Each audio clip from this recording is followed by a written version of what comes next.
Debi untumi kan samon to me so na on kan chebe se me koda obokrata me party asema me kan to so CJ na ne hwan ne nam o say asema no me kan to so CJ na ne hwan ne nam na ne hwan na ne kwasi asempa ne nam o say asema no me kan to so me ba no me tai be pai wo kwan mu ena me be ye me wie na wasa me try card hunu say ye adwuma so atiase na nya sa me de bom mu ntu be try me so ka me hwese bia o break no afeli akose break fufu no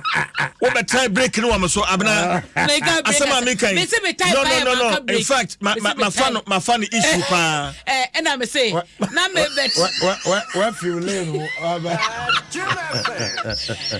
ebia na me pesa me hwe say tai me ma nsre mani abre pa zije me sumani abre na te asa no man kasa me de ka na bebo pacho pa te asa kwasi asempa me ni adansi krumu me dru abna me ba akoshe break fufro yes try break no enti wa baby ana wonam yi a boost ya de ba baby a me gira ha yi na obaji den ho me kwa na aka me kwan no ho bu na wo kwasi so nse avena edracho aka we ni masem asa wa mini o mumi enu nyina wo yu won afim se de sije nkwa nya oni sije ne nam Anyo ni sije de nena. Me na afro pavement na aka sije wa kwan. Me hu samo ye no se Mrs Forsen tie krempo be kasa na wo ya de so bom jiges. Ni aye den. Ye taka. Ma me kwada wo krata no so. Ye me kan makan wi. Enti ye share ga na botsebo. We from mem no aka no. O se ni aye den. Me dum ni mic no but se kanansa etie. Asema me nja menka. Because kanansa etie. Abdullah Awudu 8 Joshua Tigo 8 now say dia na ye say minya bie Mike I will send an email from studio here na ma copy omu nyina na ma copy me lawyers ene me ko pelo yese ti je ma me ko ate na ye mo adwuma ja ni nyina aka ho bi me mu na mu ato ye me nua be ma beta sempa de o hyem na no o ma me ho mo nyina ja na meti bitundu ani ma ye o hwe ne ho yi o ma me ho mo nyina adwane o hwe ne ho yi so say nyeka me chen bi bikitu e bi na misi matches aye me da se pa sije se on asam kase e ba wo unim de ntia se unim eye mahogany so dim dua eye mahogany ena wonim dua ye odum ena krokodua na Professor Pobosu ye Director General ewo CSIR ehwo ne ye Council for Scientific and Industrial Research omodi ade se to aban ni anim se bibia obetumi aye amagalamse asietu no omunye nanim ye sanse se no ye hwe ya san nua ye na ye wo man mu wo ye kwaye mu no enua nyina na ase e be hye mahogany ka ho krokodua ena odum ni nyina no ase be hye esanse ni nyine no entumi enko eno aso no ma ye timba ena ye twa no ena sase no so wo se kwaye nim no etumi nya egina na enyini no eno so aye se no enti no se no adesre ena professor ede to aban nanim se wo mo hwe se ye kwaye no mo be restore so omo be restore ebe ma no agira ne na so biem anye saa ba bia de be kono enya de papa we eye nsem bi ode etudwa na we no omo ye training bi omo ye training ebo modern cheche mu nyoma bi ekoso ohawa galamse edeba ene ye hwe ye 3 species chese wo mo we kra ye nipa ke be kase ne kwada sane ani we mu nyina enua so my life enti no mpanyifo kyese eyade a ehia enti aban no enhwe bibia wo so ye na anibrebe kom na fama gudie to ebi to obra ennam emrakwan so na omuntu do kwan paso esai sase ene enso wonso ehu yie enti obusaban enfedani enkoho no kakra emmoa na dachi enchiba no so ba omabetu nue ya ebobobosoi ewo mayimu na sa enra so na wiase nyina da ye de si honom na ye de eka atridi eho asem malaria yete he ya no man panyifo ne wo ma mo hye apobode ho sem so be ka che se ntuntum bi aba beru man yi mu a ne ho ye pa no no ne malaria wo de maye no ano den eche anopheles da yedim no dada no enti omo bo kokoso obi an hwe ne ho yie santonton ye komo pebre mu nyina kra no omo ya available omo tubere ma yade omo malaria no so tiwa ano den na chese owo mu anesa koso na sanitizer na eno ena empanyifo edi enra wiase nyina da ye de hwe eka malaria ho asem na eye nra eno mu de si ho na wo hwe etimpa na eda so no a eno ene se ye betimi akwakodru mpempen so bia ye beka se zero malaria na chesa tidi yade no ye nya bi kura eno dan chen so a se aban ene obibia be ye investment ye de ye ho nyina be hyem se ye sika foma e beboa na ye bonto abodawro na omafo ate ho asem no ni nyina so ekoso na wohwemu a aye owurayire akosua frema osai opare wono na okopie mu odwumadie na se a okokasaye na ne senkaye mu no na ochese eho akohia se ye boboaboa neoma no edoma no ene akadia no na ye nyina de beboa no yakọ malaria eho asem ewo Ghanaian Times ne fa etoso eduba ko ha sei na eno dan chance na me do ba Ghanaian Times ne fa etoso miensa asem edaha eye post ni inspector Chumasi na wo botuo de ne pistol ya ekita na ode ye adwuma no ebo maju atuo mprenum ekum no eno na enra asokore mampo district court no ekotena asam no so owura asam oboaben kwansa ono ene judge na wotena dwam na omo kyese inspector Chumasi onkonkotwere post fokukum na bosume ye besimu ne dato so aduasa wo mo san emfa mra megina emranim na emra ene no eni na ACP Kofi Blagoji wono ena wo hwema oye penye ba no liga ena prosecution ewo Asante Mountain Police Command no woda wo ma no na de koso no wachi mu se kyese eyade a etan eya reho na emuso eya wase posifo ahyase ya womo de womo raho womo ho pa wode esiye no ho na ne saso no womo ehwe se emra ne beye adwuma na babi asotwe wo bia no de osefata asotwe koma no asotwe no ebeko ede amanipa no ACP Blagoji esan toto aso ese posifo de ba ne de aha womo sanse anya hwekwa no munim se Inspector Chumasi onye junior officer oyobia omo beka se oye senior officer nanka ewo so wo hunu nanamontuo de ne nioma ye ewo mu se okitatu a eye piste ye bia eye de wode eye adwuma a obetu de adwuma on official duties nko a ya ekosi sa no na omo kyese hwehwemu kakra wo maye eni police ni omo toto na no inspector kyese one ma adwo anya kasakasa kakra na oye se ni sika be se 5000 Ghana cedis akodi ma adwo ho no oginade so ahu ojinisika na nne koba asase na madwa ne nisika ne bi ode ma no se na madwa na adwe se ontue sika no na kyese akoma ekosoro ema Inspector Chumasi etusa anamo no na ono aso eye inspector edi atu posifo nim se wose CJ na enye na adwe ne se okuno wose na enye ni intention ene se oku abaiwa no no akansa na opeso kire se abena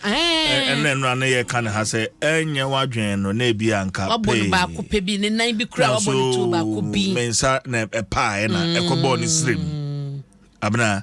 enye wadwen no na wo se o mensa na pa na ekobo ne nan ana ebo ne na basaha man se abaiwa no otiase prana wo pra man sheda but say usane rounds maku enum egu ni bum ebidibi gu ni yema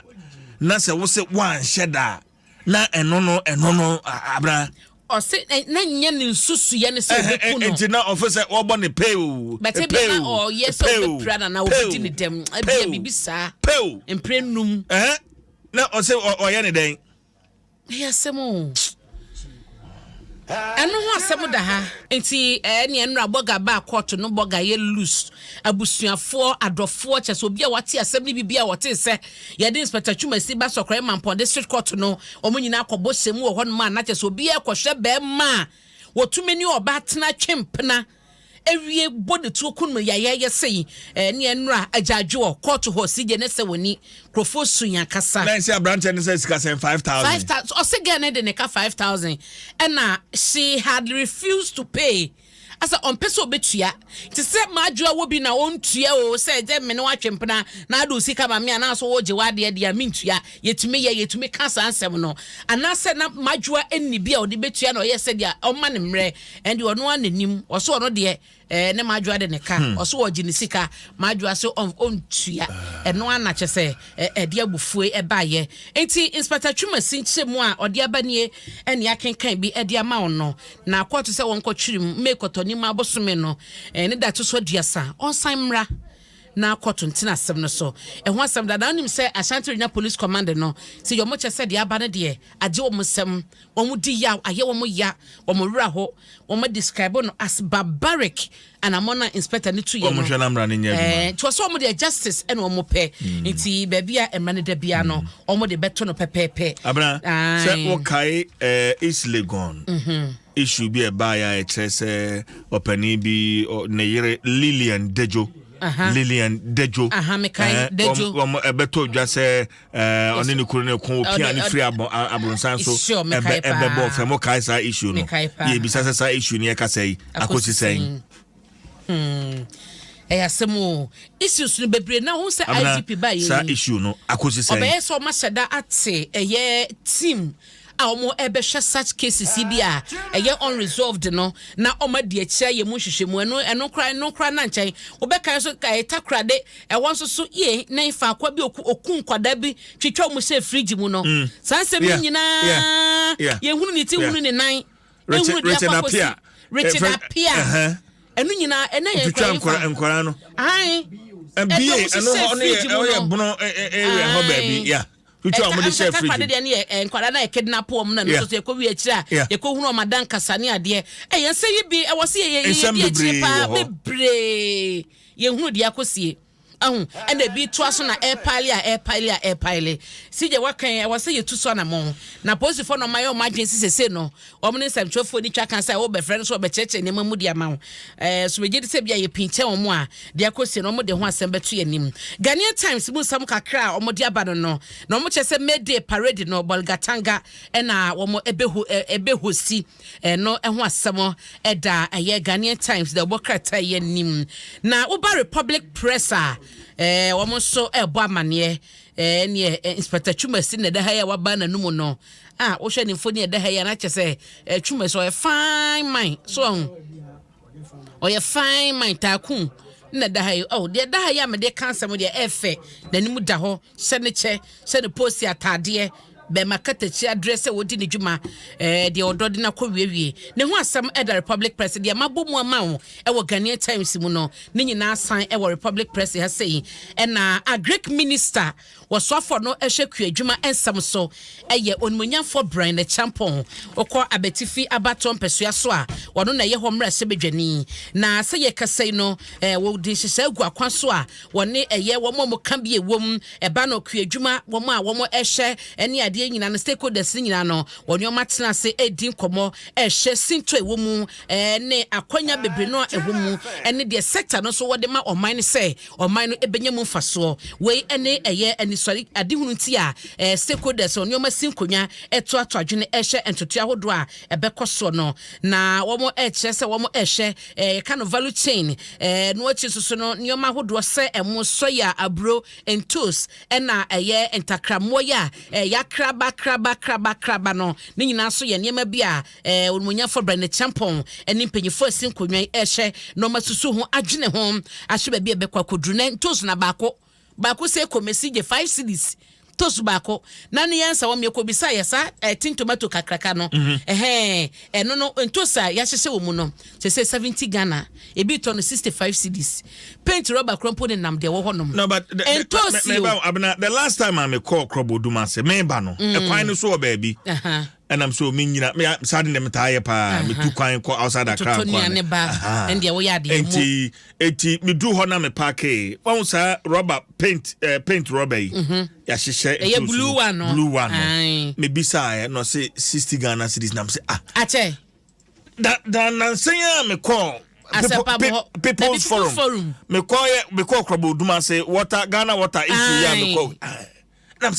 na ne ade nti na free hanum ya bankran se bedrun kran na de no aye deden sa Dabio ukoye ba ese bosome mai ena paint rubber no say insist Ghana yes mesin ayi me to bayire ne banche kwasie da ya nsawom dwom kwasie da ya tin tomato konko kese na yehye obi akodwom bia no enim de meche 65 Ghana cedis na wo konfiche se wo koto ayi ba ko de amasa ba ko 5 cedis CJ baby edru no ano eden na nyina keka ho bi na agric minister Brene Champon edi ho dwuma woni panyifo tenase na omo kasa ehwe se kwan pa mo be fa so asesa ne ma ne ono aboye ne ntem na yewu ye ne ntem na yewu pe ne kontomre 10 Ghana wo 10 cedis kontomre akatwa konko ba ko ne nam 20 Ghana tisoso ba yeduane pa pepper sauce krokrowa bi edia eno so ye nto super fresh tomatoes ne yede ye CJ enye easy o abena me da men kwen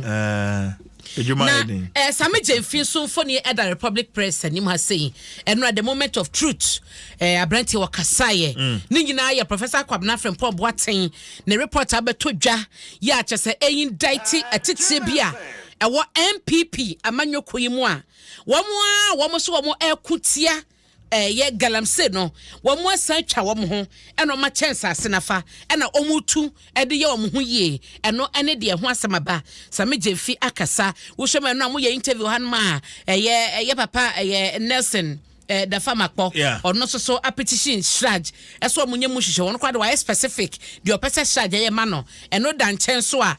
no aso making can be another minority leader and so call for a probe sa report na Professor Frempong Boateng de bae no obi ehia Ghana ni bia obeka say sa probe we won hia no na menim de wono no opesa o kire say wose ye hunu se mo amase mo ko anti ye ma ye de ye ho atobo so no mo na mo san etwa mo na mo twa ya segera honom na mo ye de mo pe wo abonten mo kan se de na mo de makwakotu na mo agisika ne de agumo ho de a emra no anya dwuma eno so ho asem wo the Republic Press anim Daily Guide the obokrata Daily Guide the obokrata enso so wo ha sei na wono so kasa efa ye nua be man Inspector Twumasi ho ene picture Republic for you su ye no na Daily Guide so you su yaka ho asem dada na assignment nipa na ya posi 40 wo ma na omo esusu se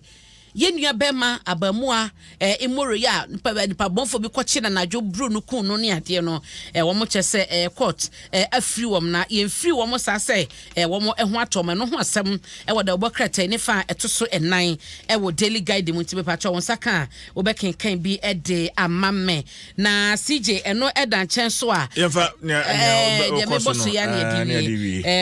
o mampani Akufo Adom so ena ekasa wo hen wo kyerese kroye enye dwuma na ema pepepe yo so emra na wose wo ye Richard Ahiagba wono eye communications director de ma MPP wose enya de a galamse bia ekoso wo mampani Akufo Adom ni fichire wose no kra bia eni sasem na Professor Boateng estate ye won report mu no eno so na megya na mede da obokrata yi ene mu nche mu nyina